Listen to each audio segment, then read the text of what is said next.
আজ আমার স্ত্রী একটি হাঁস রান্না করবে। আসলে অনেক দিন ধরে কিন্তু কোনো হাঁসের মাংস খাচ্ছি না। আজ কেন জানি ইচ্ছা হলো, বাজার থেকে একটি হাঁস কিনে আনলাম। কিন্তু রান্না করার মাংস কাটা হলো, দেখেন। এখন আমার স্ত্রী গরম মশলা দিয়ে শুরু করছে, এবং তেল, হলুদ, মরিচ, জিরা, তেজপাতা একত্রে কিন্তু দিয়ে সমস্ত কিছু মশলা। আমি বললাম যে তুমি এই রান্নাটা অন্য আইটেমে করতে পারো না, কারণ তুমি দেখো শুধু টাকায় থেকে কীভাবে রান্না করি। আমি প্রত্যক্ষপক্ষে সত্যি কথা বলতে আমি কিন্তু আসলে আবাক।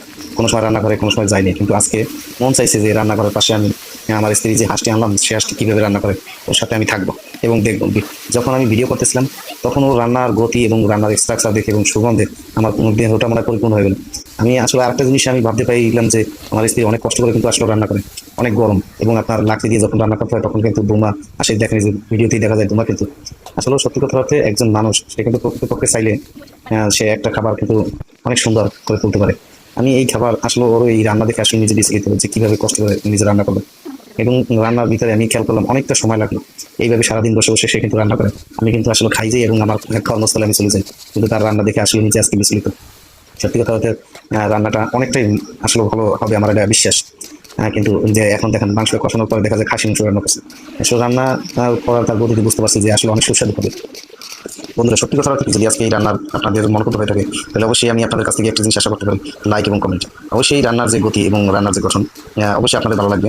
একটু পরিশ্রম কিন্তু কষ্টের ভিতর দিয়ে হলেও কিন্তু রান্না কিন্তু ভালোই, একদম খাসি মাংসের মতন কিছুটা স্ট্রাকচার দেখা যায়। দেখেন আসলে সত্যি কথা বলতে কি, যখন একটা সুস্বাদু খাবার হয় তখন স্ত্রীর প্রতি কিন্তু ভালোবাসা সত্যি কথা বলতে অনায়াসে কিন্তু যাবে। আপনার স্ত্রী যদি সত্যি কথা বলতে আপনি আসার পরে অনেক পরিশ্রম এবং ক্লান্ত করে আসার পরে ধরে যদি সে সুন্দর করে রান্না করে এবং সেই রান্না যদি খুব স্বাদ দেয়, তাকেও আসলে ভালোবাসাটা দিতে অথবা একদিন কিন্তু কষ্ট হয় না। অনেকেই আছে কিন্তু সে স্ত্রীর প্রতি অনেক অবস্থা হয়, কারণ সে রান্নাটা ভালো করতে পারবে। তাই আমার বিশ্বাস যে আজকে যে রান্না হইতেছে সেই রান্নাটা অনেক অনেক সুস্বাদু হবে আমার বিশ্বাস। যাই হোক, সর্বশেষে দেখলাম যে সে রান্নার গতিটা এখনো একইভাবে আছে, এবং এতক্ষণ যে রান্না করতে সময় লাগে আসলে কোনোভাবে আমি আগে বুঝতে পারিনি সত্যি কথা বলতে। আগে ভাবতাম যে রান্না আনতে কত কষ্ট, একজন মিস্ত্রি সে রান্না করতে অল্প সময় বইতে আর সেও জিতে পারে তার রান্না। কিন্তু সত্যি কথা বলতে সে অনেক কষ্ট করলেই কিন্তু রান্না করে। আমরা কিন্তু আজকে শুধু খাই।